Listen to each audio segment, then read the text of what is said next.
ہمارے ایک بہت قریبی دوست تھے، آفیسر تھے، انہوں نے ایک مرتبہ اپنی بیٹی کا قصہ خود سنایا، نام بتانا مناسب نہیں ہے، بس آفیسر ہی سمجھ لیجئے۔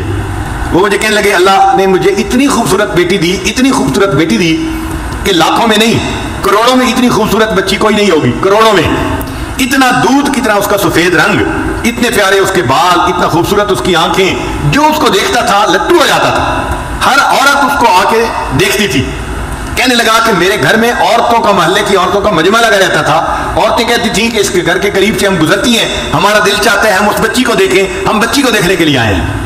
کہنے لگی وہ بچی ذہین بھی اتنی تھی کہ بلا کی ذہین، اس کو میڈیکل میں داخلہ مل گیا اور وہ میری بیٹی ڈاکٹر بن گئی، اور ڈاکٹر بھی ایسی کانفیڈنٹ تھی کہ سرجن ڈاکٹر بنی۔ کہنے لگا خوبصورت بھی تھی اور قابل بھی تھی، سرجن ڈاکٹر بھی تھی، اس کو ہاسپٹل میں ایک بہت اچھی جاب مل گئی۔ اب جب اس کی عمر 28 سال ہوئی تو میں نے اس کے لیے رشتے ڈھونڈنے شروع کیے۔ کہنے لگے رشتے کا نام لینا تھا کہ رشتوں کی تو بھرمار لگ گئی، ہمارے پاس اس بچی کے لیے 100 رشتے تقریباً آئے۔ اب ہم میاں بیوی پریشان تھے کس کو ہاں کرے اور کس کو نہ کرے، یہ وزیر کا بیٹا ہے، یہ امیر کا بیٹا ہے، یہ فیکٹری والے کا بیٹا ہے، یہ بزنس مین کا بیٹا ہے، اور بڑے بڑے نامی گرامی خاندانوں کے رشتے بیٹی کے لیے۔ ہم چاہتے تھے کہ کوئی رشتہ فائنل کر دیں، مگر میری بیٹی کے اندر عجب اور تکبر بہت تھا، جو رشتہ آتا وہ کوئی نہ کوئی اس کے اندر عیب نکال دیتی۔ یہ لڑکا تو دیہاتی نظر آتا ہے، میں اس سے شادی نہیں کروں گی، اور کئی مرتبہ کہتی لڑکا تو ٹھیک ہے ڈاکٹر ہے مگر اس لڑکے کی ماں دیہاتی ہے، میرا گزارا نہیں ہوگا، لڑکے کی ماں دیہاتی ہے، اس پہ رشتہ نہ کر دیتی۔ کہنے لگے کہ 2-4 سال تو اسی طرح گزر گئے، روز کا کام تھا، رشتے آتے اور بچی نہ کر دیتی، اور ہمیں رشتے پسند بھی آتے کہ لڑکا سمجھدار ہوتا، تعلیم یافتہ ہوتا، اور اچھا اس کا کام کاروبار ہوتا، مال پیسے والا ہوتا، سارے وسائل اس کے پاس ہوتے، مگر بچی کا دل مطمئن ہی نہیں ہوتا تھا۔ اور جب ہم اسے کہتے کہ بیٹی رشتہ تو اچھا ہے، تو بیٹی آگے سے جواب دیتی ان رشتوں کا کیا، یہ تو سینکڑوں رشتے جو ہے آ سکتے ہیں، ان کا کیا ہے۔ کہنے لگے کہ 3-4 سال کے بعد اس کی عمر 34 سال ہو گئی، اب رشتے آنے ذرا کم ہو گئے، مگر بچی کو پھر بھی یقین تھا کہ میرے لیے ضرور اچھا رشتہ آئے گا۔ رشتے والوں کو آخر کیا چاہیے جو میرے پاس نہیں ہے، اس کو ناز تھا اپنے حسن پہ، اپنی تعلیم پہ، اپنی سمجھداری پہ۔ کہنے لگا کہ پھر اس کے تکبر کی وجہ سے ایک عذاب آیا۔ باپ اپنی بیٹی کا واقعہ خود سنا رہا ہے، کہتے کہ میری بیٹی کے اوپر عذاب آیا، اس نے کسی مریض کی سرجری کی، اور سرجری کرنے کی وجہ سے اس کو کوئی ایسا انفیکشن ہوا کہ میری بیٹی کے ہاتھوں کی جو جلد تھی وہ ساری کی ساری ایسے ہو گئی جیسے مردہ ہوتی ہے، کسی بوڑھے کی ہوتی ہے۔ اب بچی خوبصورت ہے، نوجوان ہے، مگر دونوں ہاتھوں کی جلد جو ہے وہ ایسے ہے جیسے کوئی 90 سال کا بوڑھا ہوتا ہے، ہاتھ بدنما بن گئے۔ اب وہ اپنے ہاتھوں کو ظاہر بھی نہیں کرتی تھی، اب رشتہ دیکھنے والے آتے تو وہ ان کے سامنے آتی تو اپنے ہاتھوں کو اپنے دوپٹے میں چھپاتی تھی، تو لوگ بھی پریشان ہوتے کہ یہ ہاتھ کیوں نہیں دکھا رہی، اور جس کی نظر پڑ جاتی تھی ہاتھوں پہ وہ رشتہ جو ہے ریجیکٹ کر کے چلے جاتے تھے۔ اب جب رشتے ریجیکٹ ہونے لگے تو میری بیٹی کو فکر لاحق ہوئی، کہنے لگا کہ پھر پریشان ہوئی، مجھے کہتی ابو آپ کوئی رشتہ سلیکٹ کر لیں، اب میری عمر 36 سال ہو گئی ہے، لیکن جس سے رشتہ کرنے کی ہم کوشش کرتے وہ ویسے لڑکی کو دیکھتے تو پسند کرتے تھے، جب اس کے دونوں ہاتھوں کو دیکھتے تھے تو ریجیکٹ کر دیتے تھے، ساس نہیں مانتی تھی، نند نہیں مانتی تھی، لڑکا نہیں مانتا تھا، ہم ایسی لڑکی سے شادی نہیں کر سکتے، ہو سکتا ہے بیماری بڑھ جائے اور پورے جسم کی جلد ایسی بن جائے، ہم اس لڑکی کے ساتھ کیسے گزارا کریں گے۔ کہنے لگے کہ پھر ایسا وقت آیا کہ رشتے آنے ہی بند ہو گئے۔ کہتے ہیں کہ میں باپ ہوں، اپنی بیٹی کی بات بتا رہا ہوں، ایک ایسا وقت آیا وہ میری بیٹی جو نماز نہیں پڑھتی تھی وہ رات کو تہجد پڑھتی تھی اور اس کے آنسوں سے مسلح تر ہو جاتا تھا، وہ اللہ سے اپنے لیے بہتر رشتہ مانگتی تھی اور رشتہ نہیں ملتا تھا۔ میں نے اپنی بیٹی کو جو ذلیل ہوتے دیکھا تو میں باپ ہو کے بتا رہا ہوں کہ واقعی انسان گناہ کرتا ہے، اس کی سزا آخرت میں تو اس کو ملے گی صحیح، اللہ تعالیٰ دنیا میں بھی اس کی سزا بندی کو دے دیتے ہیں۔ ایسا اس کا تکبر ٹوٹا کہ ایک دن مجھے کہنے لگی ابو آپ کسی ریڑھی والی سے ہی میری شادی کر دیں، اب تو میری عمر 40 کے قریب ہونے لگ گئی ہے۔ اب وہ ڈاکٹر جس کو اپنے حسن پہ ناز تھا، جو سمجھتی تھی میں حور پری ہوں اور کروڑوں میں میری جیسی کوئی خوبصورت نہیں، وہ بچی اپنے باپ کو کہہ رہی ہے بھلے کسی ریڑھی والی سے ہی اب میری شادی کر دیں، میری عمر 40 سال ہونے کو ہے۔ تو گناہوں کی سزا مختلف شکلوں میں ملتی ہے، ان میں سے ایک شکل بیماری بھی ہوتی ہے، اور ایک شکل ہوتی ہے کہ انسان کو اللہ تعالیٰ لوگوں میں بے عزت کر دیتے ہیں، لوگوں کے دل سے اس کی عزت نکال دیتے ہیں۔ وَمَن يُهِنِ اللَّهُ فَمَا لَهُ مِن مُكْرِمٍ، اور جسے اللہ ذلیل کرنے پہ آتے ہیں اسے عزت دینے والا کوئی نہیں ہوتا۔ ایک آفیسر تھا 21 گریڈ کا. 21 گریڈ کا آفیسر بڑا آفیسر ہوتا ہے. یہ ڈپٹی کمشنر سے بھی اونچے گریڈ کا بندہ ہوتا ہے, یوں سمجھ لی برابر کے گریڈ کا. وہ رشوت لیتا تھا اور مال پیسہ اس کے پاس بہت تھا. اس کی ذرا کہانی سن لیجیے, یہ حقیقی کہانی ہے. اس بندے نے ایک کالونی کے اندر پلاٹ خریدا اور بہترین گھر بنایا. پھر وہ اپنے گھر کے اندر شفٹ ہو گیا. جب گھر کے اندر شفٹ ہوا تب اس کو پتا چلا کہ گھر کے بالکل ساتھ مسجد تھی اور مسجد کی اذان کی آواز اس کے گھر میں آتی تھی. اب جو نیک بندہ ہے وہ تو خوش ہوتا ہے کہ مسجد کا پڑوس مل گیا. جو فسق و فجور میں پڑا ہوتا ہے, بے نمازی ہوتا ہے, اس کو مسجد کا پڑوس نہیں چاہیے ہوتا. چنانچہ یہ رات کو سویا ہوا تھا, مؤذن نے فجر کی اذان دی, اس کی آنکھ کھل گئی. اب اس کو بڑا غصہ آیا کہ اس نے میری نیند خراب کر دی. صبح اٹھا تو اس نے مؤذن کو بلوایا اور مؤذن کو کہا کہ تم فجر کی اذان اسپیکر پہ مت دیا کرو, میری نیند خراب ہوتی ہے.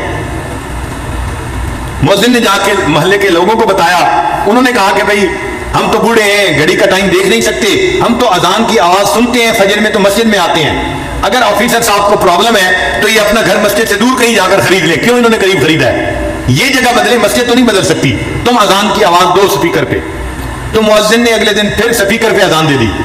اب اس بندے کی جب پھر نیند خراب ہوئی, اس کو بڑا غصہ. میں نے مؤذن کو بلا کے کہا بھی تھا اذان کی آواز نہ دینا فجر کے وقت میں اسپیکر پہ, اس نے میری بات نہیں مانی. اس نے دن میں اس مؤذن کو بلایا اور اس کو پھر اس نے ایک تھپڑ لگایا. میں نے تجھے نہیں کہا تھا, تجھے میری بات سمجھ نہیں آئی تھی, میں فارسی بول رہا تھا, تو کیوں نہیں سمجھا, کیوں تو نے اذان دی؟ اب مؤذن کو جو تھپڑ پڑا وہ بیچارہ تو صبر کر گیا, مگر اللہ کا نظام حرکت میں آ گیا. اب اس آفیسر کے اوپر پکڑ آئی, اور وہ پکڑ کیسی تھی کہ اس کے دونوں بازوؤں کے اوپر فالج کا اٹیک ہو گیا اور دونوں بازو اس کے یوں سینے کے اوپر لگ گئے. اب بازو لمبے بھی نہیں کر سکتا اور بازو یہاں پر ہیں اور وہ کام بھی نہیں کر سکتا.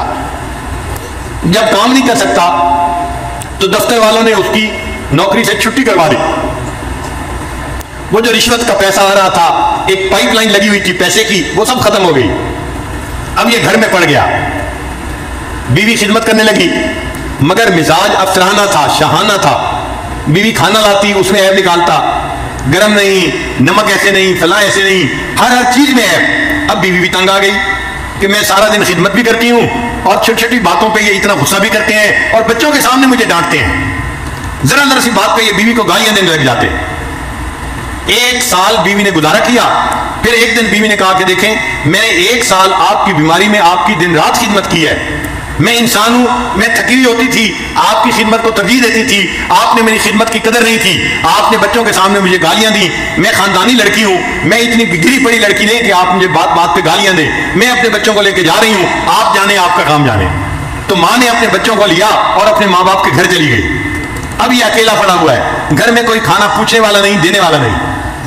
ہمسائے میں بھائی رہتا تھا, بھائی کو پتا چلا تو بھائی اس کو گھر لے کے گیا اور اس نے اپنے بھائی کو کہا کہ دیکھو اب تم میرے چھوٹے بھائی ہو, میں نے ساری عمر تمہارے ساتھ اتنا احسان کیا ہے, تم میری خدمت کرو, میں تمہارے باپ کی جگہ ہوں.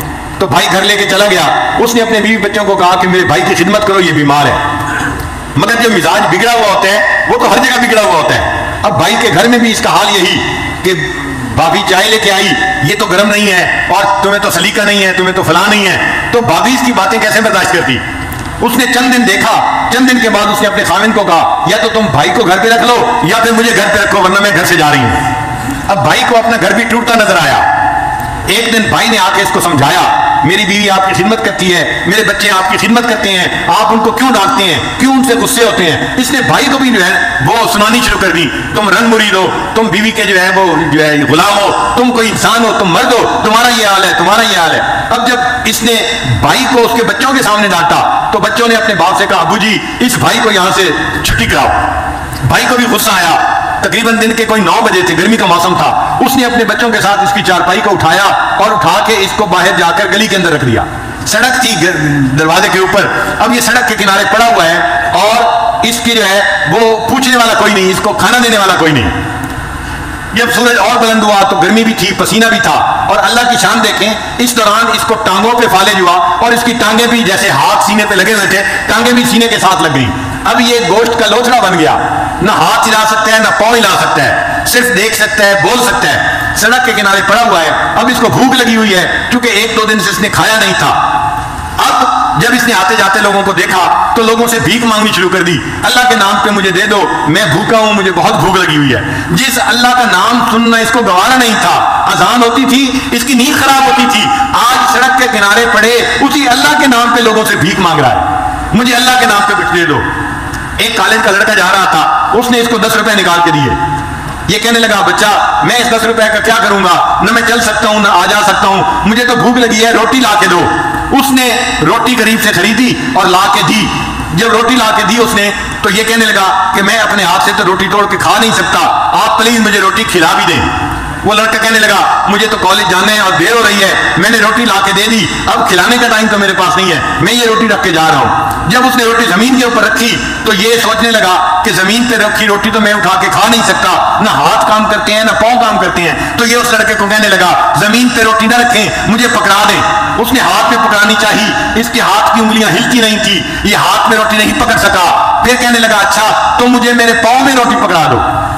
اس نوجوان نے اس کے جو پاؤں تھے سینے کے اوپر رکھے ہوئے، اس کے انگوٹھے اور انگلی کے درمیان روٹی ڈال دی اور اس نے اس کو تھوڑا سا گرپ کر لیا۔ اب پاؤں سے روٹی پکڑی ہوئی ہے اور منہ سے نوچ کے اس کو کھا رہا ہے۔ جس اللہ کی نافرمانی کرتا تھا اس اللہ نے دکھا دیا، دیکھو جب میری سزا آتی ہے تم سڑک کے کنارے کتے کی طرح اپنے پاؤں سے روٹی پکڑ کے منہ سے نوچ کے کھاؤ گے۔ یہ وہ آفیسر تھا جس کی بڑی عزت تھی، بڑا مال تھا، بڑا اس کا مکان تھا، بڑی گاڑی تھی، اور آج سڑک کے کنارے پاؤں کی انگلیوں کے درمیان روٹی پکڑ کے یہ اپنے منہ سے اس روٹی کو نوچ کے کھا رہا ہے۔